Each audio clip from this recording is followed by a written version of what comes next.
The old tarot reader looked into my eyes for a long moment before shuffling the deck. "I've done thousands of readings," she whispered, "but I've never seen cards like these." I laughed nervously. "Is that supposed to make me feel better?" She didn't smile. Instead, she spread 3 cards across the velvet table. The first card represented my past. The Tower. "A marriage that ended in pain," she said softly. "Not because love never existed, but because trust slowly disappeared." Every word felt like she had been watching my life. My divorce had happened 3 years earlier. It wasn't dramatic. There were no screaming matches or broken windows.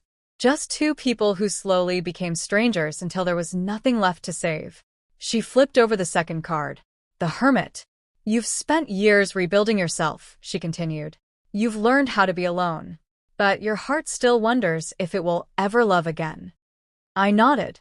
That was the question that had brought me there. Would I ever get a second chance? The room suddenly felt colder as she reached for the final card. She hesitated. "I don't usually stop during a reading," she admitted. "But this card rarely appears in this position." She turned it over. The 2 of Cups. A smile finally crossed her face. "This isn't just another relationship," she said. "It's a partnership built on respect, honesty, and lessons learned from the past." My heartbeat quickened. "So, I get married again?" She leaned back. "The cards don't guarantee the future. They reveal possibilities." I frowned. "Then what does that mean?" She pointed toward the 2 of Cups. "It means someone is moving toward your life while you're busy healing yours." Weeks passed. I almost forgot about the reading. Then one rainy afternoon, I stopped at a small bookstore to escape the weather. A stranger reached for the same novel I was holding. We laughed. He insisted I take the book. Instead, I suggested we share a coffee and argue about which ending was better.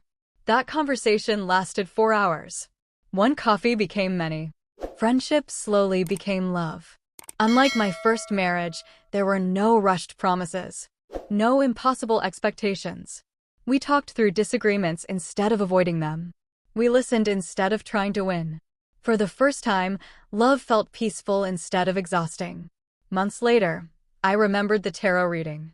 Not because every prediction had come true, but because it reminded me that healing changes the kind of people we attract. A year after meeting him, we stood together beneath a sky filled with stars. He held my hands and asked the question I thought I'd never hear again. "Will you marry me?" This time, I didn't answer because I was afraid of being alone. I answered because I had finally learned what real partnership looked like.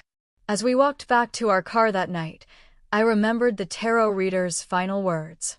"Your second marriage won't be better because your next partner is perfect. It will be better because you won't be the same person who entered the first one." Maybe the cards never predicted the future. Maybe they simply showed me the person I needed to become before I was ready to find lasting love. And sometimes, that's the most powerful reading of all.